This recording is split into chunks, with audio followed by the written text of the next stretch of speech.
Part 2, The Singing Bone, related by Christopher Jervis, M.D. To every kind of scientific work, a certain amount of manual labour naturally appertains, labour that cannot be performed by the scientist himself, since art is long but life is short. A chemical analysis involves a laborious clean-up of apparatus and laboratory, for which the chemist has no time. The preparation of a skeleton, maceration, bleaching, assembling, and riveting together of bones must be carried out by someone whose time is not too precious. And so with other scientific activities. Behind the man of science, with his outfit of knowledge, is the indispensable mechanic, with his outfit of manual skill.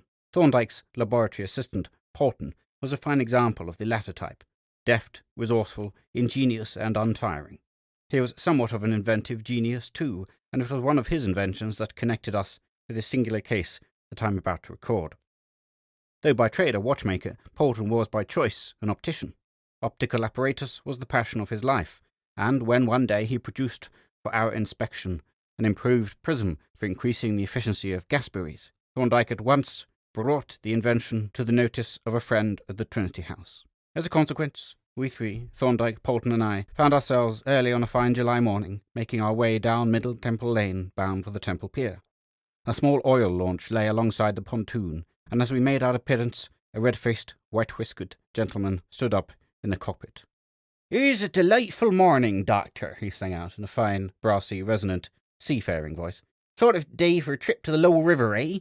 Hello, Porton. Coming down to take the bread out of our mouths, are you? Ha-ha!" The cheery laugh rang out over the river and mingled with the throb of the engine as the launch moved off from the pier. Captain Grumpus was one of the elder brethren of the Trinity House. Formerly a client of Thorndyke's, he had subsided, as Thorndyke's clients were apt to do, into the position of a personal friend, and his hearty regard included our invaluable assistant. "Nice state of things," continued the captain with a chuckle, "when a body of nautical experts have got to be taught their business by a parcel of lawyers or doctors, what? I suppose trade's slack, and Satan findeth mischief still, eh, Porton?" "There isn't much doing on the civil side, sir," replied Porton, with a quaint, crinkly smile. "But the criminals are still going strong." "Ha! Mystery department still flourishing, what? And by Jove, talking of mysteries, Doctor, our people have got a queer problem to work out. Something quite in your line, quite. Yes, and by the Lord Moses, since I've got you here, why shouldn't I suck your brains?" "Exactly," said Thorndyke. "Why shouldn't you?" "Well, then I will," said the captain. "So here goes. All hands to the pump."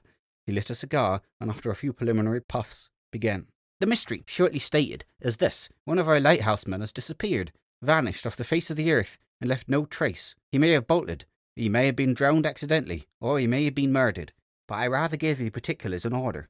At the end of last week, a barge brought into Ramsgate a letter from the Screwpile lighthouse on the Girdler. There were only 2 men there, and it seems that one of them, a man named Barnett, had broken his leg, and he asked that the tender should be sent to bring him ashore. Well, it happened that the local tender, the warden, was up in the slip in Ramsgate Harbour taking a scrape down, and wouldn't be available for a day or 2. So as the case was urgent, the officer at Ramsgate sent a letter to the lighthouse by one of the pleasure steamers, saying that the man should be relieved by boat on the following morning, which was Saturday. He also wrote to a new hand who had just been taken on, a man named James Brown, who was lodging near Reculver, waiting his turn, telling him to go out on Saturday morning in the Coast Guard's boat, and he sent a third letter to the Coast Guard at Reculver, asking him to take Brown out to the lighthouse and bring Barnett ashore. Well, between them, they made a fine model of it. Coast Guard couldn't spare either a boat or a man, so they borrowed a fisherman's boat, and in this the man, Brown, started off alone, like an idiot, on the chance that Barnett would be able to sail the boat back in spite of his broken leg. Meanwhile, Barnett, who was a Whitstable man, had signalled a collier bound for his native town, and got taken off, so that the other keeper, Thomas Jeffries, was left alone until Brown should turn up. But Brown never did turn up. The Coast Guard helped him to put off and saw him well out to sea, and the keeper, Jeffries, saw a sailing boat with 1 man in her making for the lighthouse. Then a bank of fog came up and hit the boat, and when the fog cleared she was nowhere to be seen. Man and boat had vanished and left no sign. "He may have been run down," Thorndyke suggested. "He may," agreed the captain, "but no accident has been reported. The Coast Guards think he may have capsized in a squall. They saw him make the sheet fast, but there weren't any squalls. The weather was quite calm." "Was he all right and well when he put off?" inquired Thorndyke. "Yes," replied the captain. "The Coast Guard's report is highly circumstantial. In fact, it's full of silly details that have no bearing on anything. This is what they say." He pulled out an official letter and read, "When last seen, a missing man was seated in the boat's stern to windward of the helm. He had belayed the sheet. He was holding a pipe and tobacco pouch in his hands and steering with his elbow. He was filling the pipe from the tobacco pouch. There, he was holding a pipe in his hand, mark you, not with his toes, and he was filling it from a tobacco pouch, whereas you'd have expected him to fill it from a coal scuttle or a feeding bottle. Bah! The captain rammed the letter back in his pocket and puffed scornfully at his cigar. "You are hardly fair to the Coast Guard," said Thorndyke, laughing at the captain's vehemence. "The duty of a witness is to give all the facts, not a judicious selection." "But, my dear sir," said Captain Grumpus, "what the deuce can it matter what the poor devil filled his pipe from?" "Who can say?" answered Thorndyke. "It may turn out to be a highly material fact. One never knows beforehand. The value of a particular fact depends on its relation to the rest of the evidence." "I suppose it does," grunted the captain, and he continued to smoke in reflective silence until he opened Blackwell Point, when he suddenly stood up. "There's a steam trawler alongside our wharf," he announced. "Now what the deuce can she be doing there?" He scanned the little steamer attentively and continued. "They seem to be landing something too. Just pass me those glasses, Polton. Why, hang me, it's a dead body. But why on earth are they landing it on our wharf? They must have known you were coming, Doctor." As the launch swept alongside the wharf, the captain sprung up lightly and approached the group gathered around the body. "What's this?" he asked. "Why have they brought this thing here?" The master of the trawler, who had superintended the landing, proceeded to explain. "It's one of your men, sir," said he. "We saw the body lying on the edge of the South Shingle Sand, close to the beacon, as we passed at low water, so he put off the boat and fetched it aboard. As there was nothing to identify the man by, I had a look in his pockets and found this letter." He handed the captain an official envelope addressed to Mr. J. Brown, CO, Mr. Solly, Shepherd Reculver, Kent. "Why, this is the man we were speaking about, Doctor," exclaimed Captain Grumpus. "What a very singular coincidence. But what are we to do with the body?" "You will have to write to the coroner," replied Thorndyke. "By the way, did you turn out all the pockets?" he asked, turning to the skipper of the trawler. "No, sir," was the reply. "I found the letter on the first pocket I felt in, so I didn't examine any of the others. Is there anything more that you want to know, sir?" "Nothing but your name and address for the coroner," replied Thorndyke, and the skipper, having given this information and expressed the hope that the coroner would not keep him hanging about, returned to his vessel and pursued his way to Billingsgate. "I wonder if you would mind having a look at the body of this poor devil, while Polton is showing us his contraptions," said Captain Grumpus. "I can't do much without a coroner's order," replied Thorndyke, "but if it will give you any satisfaction, Jervis and I will make preliminary inspection with pleasure." "I should be glad if you would," said the captain. "We should like to know that the poor beggar met his end fairly." The body was accordingly moved to a shed, and as Polton was led away, carrying the black bag that contained his precious model, we entered the shed and commenced our investigation. The deceased was a small elderly man, decently dressed in a somewhat nautical fashion. He appeared to have been dead only 2 or 3 days, and the body, unlike the majority of sea-borne corpses, was uninjured by fish or crabs. There were no fractured bones or other gross injuries, and no wounds, excepting a rugged tear in the scalp at the back of the head. "The general appearance of the body," said Thorndyke, when he had noted these particulars, "suggests death by drowning, though of course we can't give a definite opinion until a post-mortem has been made." "You don't attach any significance to that scalp wound, then?" I asked. "As a cause of death? No, it was obviously inflicted during life, but it seems to have been an oblique blow that spent its force on the scalp, leaving the skull uninjured. But it is very significant in another way." "In what way?" I asked. Thorndyke took out his pocket-case and extracted a pair of forceps. "Consider the circumstances," said he. "This man put off from the shore to go to the lighthouse, but never arrived there. The question is, where did he arrive?" As he spoke, he stooped over the corpse and turned back the hair round the wound with the beak of the forceps. "Look at those white objects among the hair, Jervis, and inside the wound. They tell us something, I think." I examined, through my lens, the chalky fragments to which he pointed. "These seem to be bits of shells and the tubes of some marine worm," I said. "Yes," he answered. "The broken shells are evidently those of the acorn barnacle, and the other fragments mostly pieces of the tubes of the common serpula. The inference that these objects suggest is an important one. It is that this wound was produced by some body encrusted by acorn barnacles and serpulae, that is to say, by a body that is periodically submerged. Now, what can that body be, and how can the deceased have knocked his head against it?" "It might be the stem of a ship that ran him down," I suggested. "I don't think you would find many serpulae on the stern of a ship," said Thorndyke. "The combination rather suggests some stationary object, between tide marks, such as a beacon. But one doesn't see how a man could knock his head against a beacon, while, on the other hand, there are no stationary objects out in the estuary to knock against except buoys, and a buoy presents a flat surface that could hardly have produced this wound. By the way, we may as well see what there is in his pockets, though it is not likely that robbery had anything to do with his death. No, I agreed, and I see his watch is in his pocket. Quite a good silver one, I added, taking it out. It has stopped at 12:13. That may be important, said Thorndyke, making a note of the fact. We had better examine the pockets one at a time, and put the things back when we've looked at them. The first pocket that we turned out was the left hip pocket of the monkey jacket. This was apparently the one that the skipper had rifled. We found it in 2 letters, both bearing the crest of the Trinity House. These, of course, we returned without reading, and then passed on to the right pocket. The contents of this were commonplace enough, consisting of a briar pipe, a moleskin pouch, and a number of loose matches. Rather a casual proceeding, this, I remarked, to carry matches loose in the pocket and a pipe with them too. Yes, agreed Thorndyke, especially with these very inflammable matches. You notice that the sticks are being coated at the upper end with sulphur before the red phosphorus heads were put on. They would light with a touch, and would be very difficult to extinguish, which no doubt is the reason that this type of match is so popular among seamen, who have to light their pipes in all sorts of weather. As he spoke, he picked up the pipe and looked at it reflectively, turning it over in his hand and peering into the bowl. Suddenly he glanced from the pipe to the dead man's face, and then with the forceps turned back the lips to look into the mouth. "Let us see what tobacco he smokes," said he. I opened the sodden pouch and displayed a mass of dark, fine-cut tobacco. "It looks like shag," I said. "Yes, it is shag," he replied. "And now we will see what is in the pipe. It has been only half smoked out." He dug out the dottle with his pocket-knife onto a sheet of paper, and we both inspected it.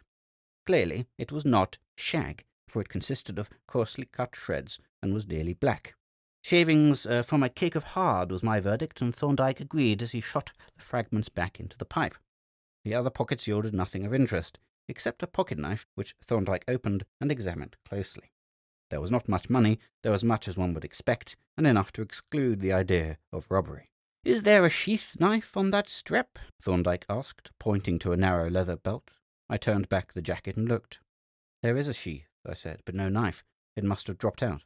"That is rather odd," said Thorndyke. "A sailor's sheath-knife takes a deal of shaking out as a rule. It is intended to be used in working on the rigging when the man is aloft, so that he can get it with one hand while he is holding on with the other.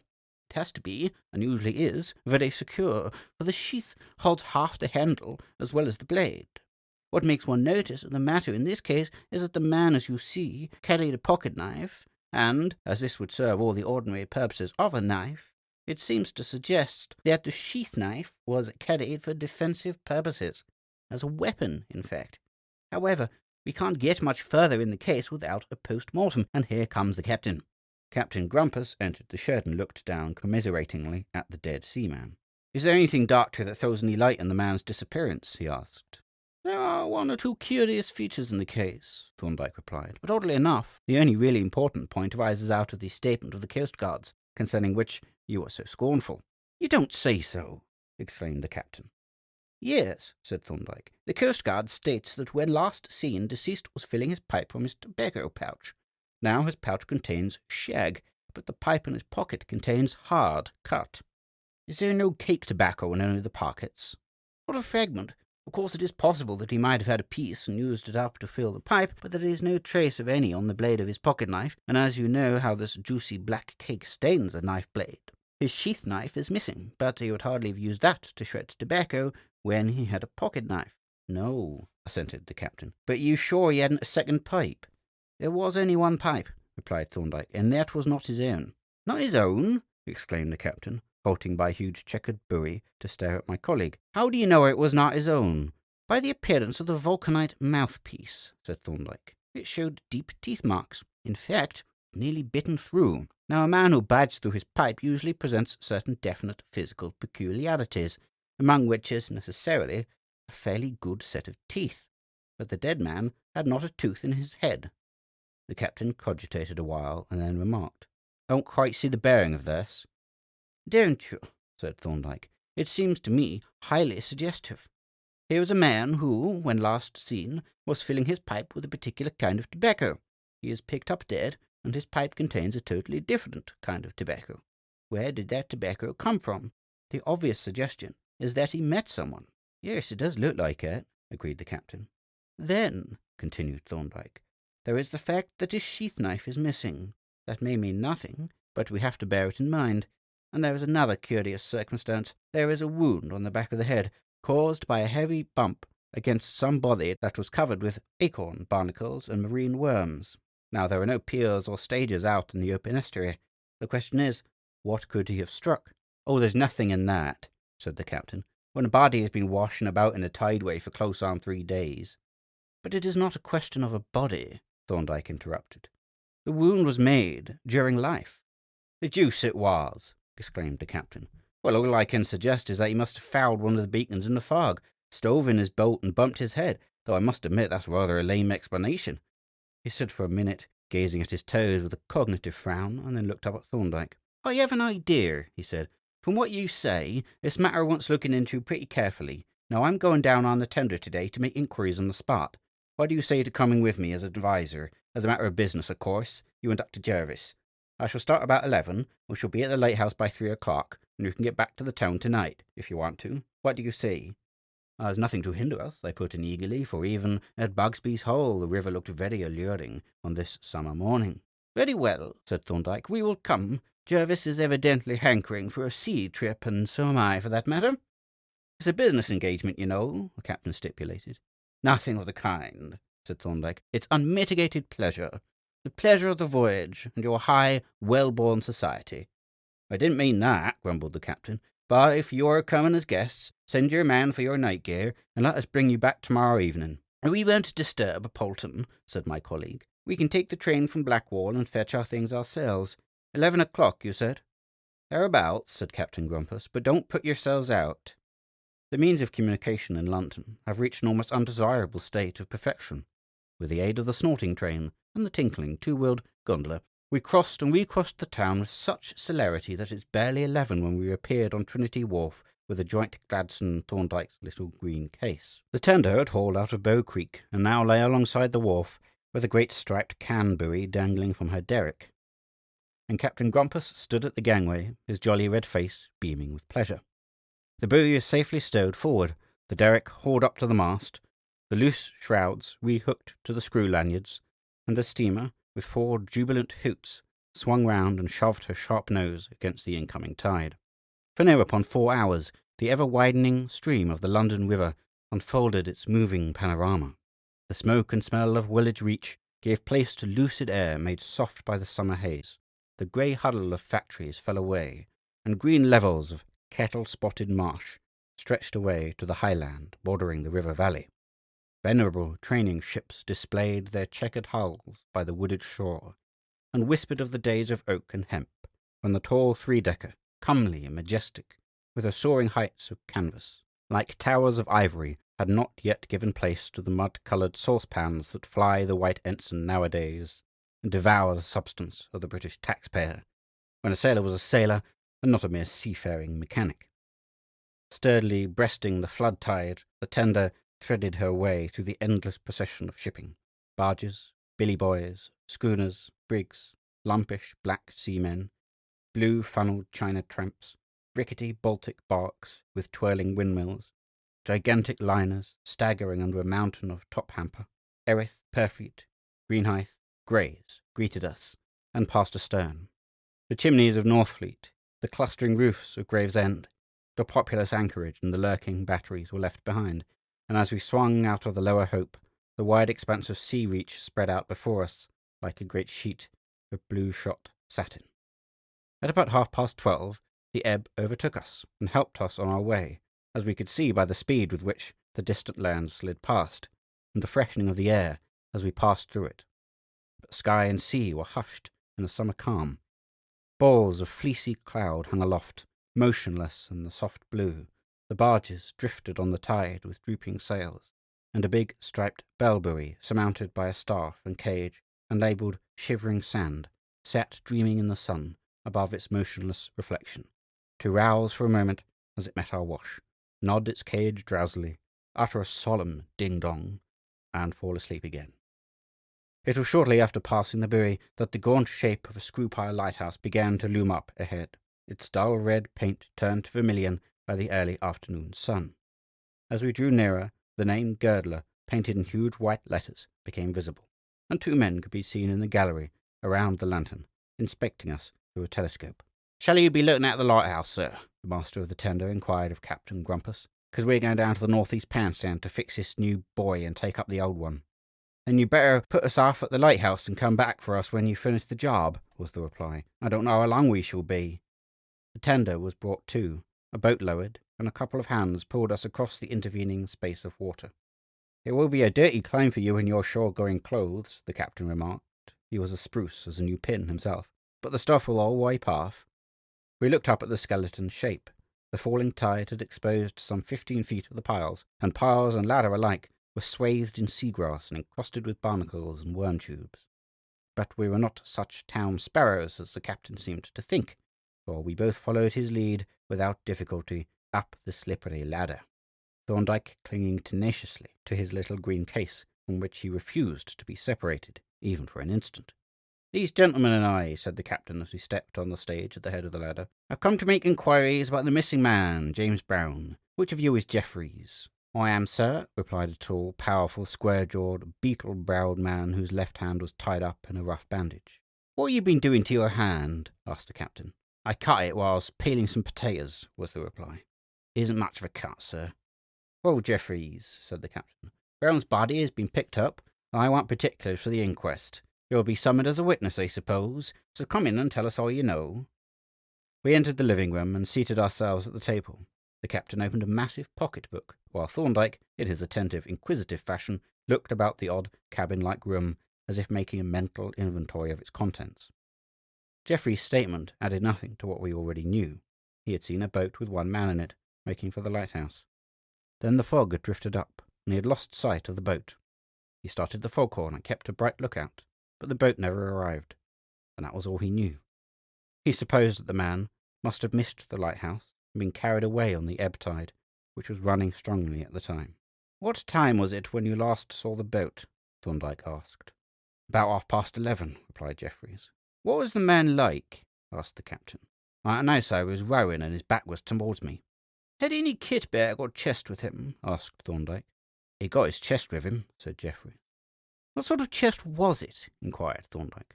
"A small chest, painted green with rock beckets." "Was it corded?" "It had a single cord round to hold the lid down." "Where was it stored?" "In the stern sheets, sir." "How far off was the boat when you last saw it?" "About half a mile." "Half a mile?" exclaimed the captain. "Why, how the deuce could you see that chest half a mile away?" The man reddened and cast a look of angry suspicion at Thorndyke. "I was watching the boat through the glass, sir," he replied sulkily. "I see," said Captain Grumpus. "Well, that'll do, Jeffries. We shall have to arrange for you to attend the inquest. Tell Smith I want to see him." The examination concluded, Thorndyke and I moved our chairs to the window, which looked out over the sea to the east. But it was not the sea or the passing ships that engaged my colleague's attention. On the wall beside the window hung a rudely carved pipe rack containing 5 pipes. Thorndyke had noted it when we entered the room, and now as we talked I observed him regarding it from time to time with speculative interest. "You men seem to be inveterate smokers," he remarked to the keeper, Smith, when the captain had concluded the arrangements for the shift. "Well, we do like a bit of baccy, sir, and that's a fact," answered Smith. "You see, sir," he continued, "it's a lonely life, and tobacco's cheap out here." "How is that?" asked Thorndyke. "Why, we get it given to us, small craft from foreign lands, especially Dutchmen. Generally leave us a cake or 2 when they pass close. We're not ashore, you see, so there's no duty to pay." "So you don't trouble the tobacconists much? Don't go in for cut tobacco?" "No, sir, we'd have to buy it, and then the cut stuff wouldn't keep. No, it's hard tack to eat out here, and hard tobacco to smoke." "I see you've got a pipe rack, too. Quite a stylish affair." "Yes," said Smith. "Made it my off time. Keeps the place tidy and looks more ship-shape than letting the pipes lay about anywhere." "Someone seems to have neglected his pipe," said Thorndyke, pointing to one at the end of the rack, which was coated with green mildew. "Yeah, that's Parsons, my mate. He must have left it when he went off near a month ago. Pipes do go mouldy in the damp air out here." "How soon does a pipe go mouldy if it is left untouched?" Thorndyke asked. "It's according to the weather," said Smith. "When it's warm and damp, They'll begin to go in about a week. Now, here's Barnett's pipe that he's left behind. The man that broke his leg, you know, sir. Just beginning to spot a little. He couldn't have used it for a day or two before he went. And are all these other pipes yours? No, sir, this one here is mine. The end one is Geoffrey's. I suppose the middle one is his too, but I don't know it. You're a demon for pipes, Doctor, said the captain, strolling up at this moment. You seem to make quite a special study of them. Proper study of mankind is man, replied Thorndyke as the keeper retired. And man includes those objects on which his personality is impressed. Now, a pipe is a very personal thing. Look at that row in the rack. Each has its own physiognomy, which in a measure reflects the peculiarities of the owner. There is Geoffrey's pipe at the end, for instance. The mouthpiece is nearly bitten through, the bowl scraped to a shell, and scored inside, and the brim battered and chipped. The whole thing speaks of rude strength and rough handling. He chews the stem as he smokes. He scrapes the bowl violently, and he bangs the ashes out with unnecessary force. And the man fits the pipe exactly. Powerful, square-jawed, and, I should say, violent on occasion. Yes, he looks a tough customer, does Jeffreys, agreed the captain. Then, continued Thorndyke, there is Smith's pipe next to it, coked up until the cavity is nearly filled, and burnt all round the edge, a talker's pipe, constantly going out and being relit. But the one that interests me most is the middle one. Didn't Smith say that was Jeffreys too? I said. Yes, replied Thorndyke, but he must be mistaken. It is the very opposite of Jeffreys' pipe in every respect. To begin with, although it is an old pipe, there is not a sign of any tooth mark on the mouthpiece. It is the only one in the rack that is quite unmarked. Then the brim is quite uninjured. It has been handled gently. And the silver band is jet black, whereas the band on Jeffreys' pipe is quite bright. I hadn't noticed that it had a band, said the captain. What has made it so black? Thorndyke lifted the pipe out of the rack and looked at it closely. Silver sulphide, said he. The sulphur no doubt derived from something carried in the pocket. I say, said Captain Grumpus, smothering a yawn and gazing out of the window at the distant tender. Incidentally, it's full of tobacco. What moral do you draw from that? Thorndyke turned the pipe over and looked closely at the mouthpiece. The moral is, he replied, that you should see that your pipe is clear before you fill it. He pointed to the mouthpiece, the bore of which was completely stopped up with fine fluff. An excellent moral, too, said the captain, rising with another yawn. If you'll excuse me a minute, I'll just go and see what the tender is up to. She seems to be crossing to the east girdler. He reached the telescope down from its bracket and went out into the gallery. As the captain retreated, Thorndyke opened his pocket-knife and, sticking the blade into the bowl of the pipe, turned the tobacco out into his hand. Shag, by Jove! I exclaimed. Yes, he answered, poking it back into the bowl. Didn't you expect it to be shag? I don't know that I expected anything, I admitted. The silver band was occupying my attention. Yes, that is an interesting point, said Thorndyke, but let us see what the obstruction consists of. He opened the green case and, taking out a dissecting needle, neatly extracted a little ball of fluff from the bore of the pipe.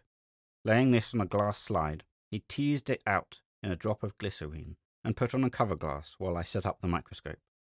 To put the pipe back on the rack, he said as he laid the slide on the stage of the instrument. I did so and then turned, with no little excitement, to watch him as he examined the specimen. After a brief inspection, he rose and waved his hand towards the microscope. Take a look at it, Jervis, he said. I applied my eye to the instrument, and, moving the slide about, identified the constituents of the little mass of fluff.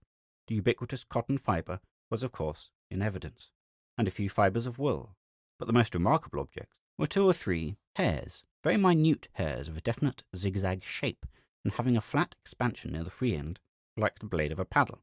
These are the hairs of some small animal, I said. Not a mouse or rat or any rodent, I should say. Some small insectivorous animal, I fancy. Yes, of course. They are the hairs of a mole.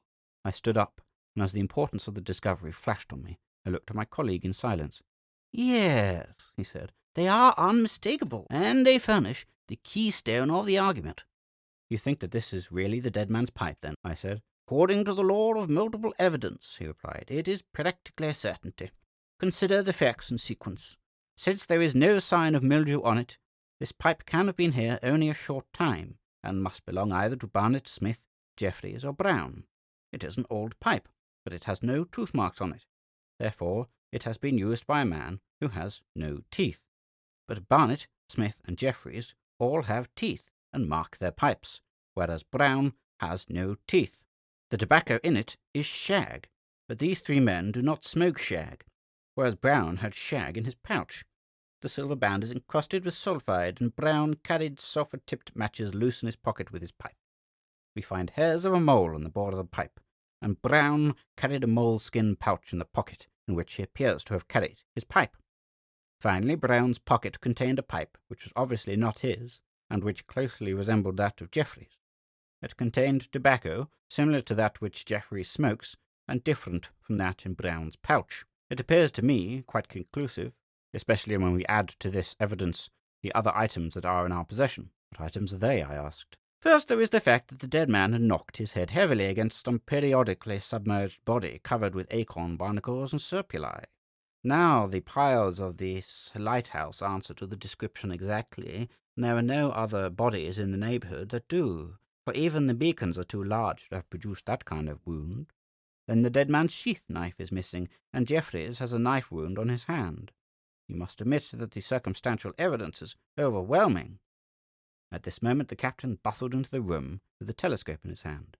"The tender is coming up towing a strange boat," he said. "I expect it's the missing one, and if it is, we may learn something. You better pack up your traps and get ready to go on board." We packed the green case and went out onto the gallery, where the 2 keepers were watching the approaching tender. Smith, frankly curious and interested, Jeffreys restless, fidgety, and noticeably pale. As the steamer came opposite the lighthouse, 3 men dropped into the boat and pulled across, and one of them, the mate of the tender, came climbing up the ladder. "Is that the missing boat?" the captain sang out. "Yes, sir," answered the officer, stepping onto the staging and wiping his hands on the reverse aspect of his trousers. "We saw her lying on the dry patch of the east girdler. There's been some hanky-panky in this job, sir. Foul play, you think, eh?" "Not a doubt of it, sir. The plug was out and lying loose in the bottom, and we found a sheath knife sticking into the kelson forward along the coils of the painter. It was stuck in hard, as if it had dropped from a night."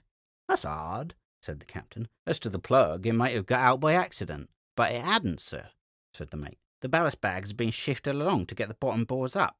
Besides, sir, a seaman wouldn't let the boat fill. He'd have put the plug back and bailed out." "That's true," replied Captain Grumpus. "And certainly the presence of the knife looks fishy. But where the deuce could it have dropped from out in the open sea? Knives don't drop from the clouds, fortunately. What do you say, Doctor?" "I should say that it is Brown's own knife, and that it probably fell from this staging." Jeffreys turned swiftly, crimson with wrath. "What do you mean?" he demanded. "Haven't I said that the boat never came here?" "You have," replied Thorndyke. "But if that is so, how do you explain the fact that your pipe was found in the dead man's pocket, and that the dead man's pipe is at this moment in your pipe rack?" The crimson flush on Jeffreys' face faded as quickly as it had come. "I don't know what you're talking about," he faltered. "I'll tell you," said Thorndyke.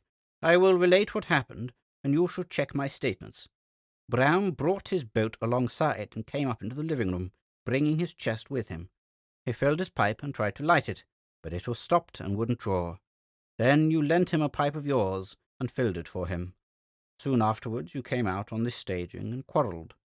Brown defended himself with his knife, which dropped from his hand into the boat. You pushed him off the staging, and he fell, knocking his head on one of the piles. Then you took the plug out of the boat and sent her adrift to sink, and you flung the chest into the sea.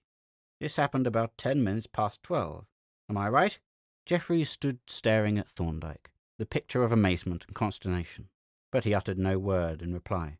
"Am I right?" Thorndyke repeated. "Strike me blind," muttered Jeffreys. "Was you here, then? You talk as if you had been. Anyhow," he continued, recovering somewhat, "you seem to know all about it. But you're wrong about one thing. There was no quarrel. This chap Brown didn't take to me. He didn't mean to stay out here. He was going to put off and go ashore again, and I wouldn't let him. Then he hit it out at me with his knife, and I knocked it out of his hand, and he staggered backwards and went overboard." "Did you try to pick him up?" asked the captain. "How could I?" demanded Jeffreys, "with the tide racing down and me alone on the station? I'd never have got back." "But what about the boat, Jeffreys? Why did you scuttle her?" "The fact is," replied Jeffreys, "I got into a funk, and I thought the simplest plan was to send her to the cellar and know nothing about it. But I never shoved him over. It was an accident, sir, I swear it." "Well, that sounds a reasonable explanation," said the captain. "What do you say, Doctor?" "Perfectly reasonable," replied Thorndyke. "And as to its truth, that is no affair of ours." "No, but I shall have to take you, Jeffreys, and hand you over to the police. You understand that?" "Yes, sir, I understand," answered Jeffreys. "That was a queer case, that affair on the girdler. remarked Captain Grumpus when he was spending an evening with us some 6 months later. Pretty easy let off for Jeffries, too. 18 months, wasn't it? Yes, it was a very queer case indeed, said Thorndyke. There was something behind that accident, I should say. Those men had probably met before. So I thought, agreed the captain. But the queerest part of it to me was the way you nosed it all out. I've had a deep respect for briar pipes since then. It was a remarkable case, he continued. The way in which you made that pipe tell the story of the murder seems to me like sheer enchantment. Yes, said I.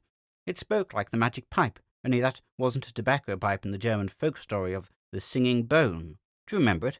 A peasant found the bone of a murdered man and fashioned it into a pipe, and when he tried to play on it, it burst into a song of its own. My brother slew me and buried my bones beneath the sand and under the stones. A pretty story, said Thorndyke, and one with an excellent moral. The inanimate things around us have each of them a song to sing to us, if we are but ready with attentive ears. End of section 6.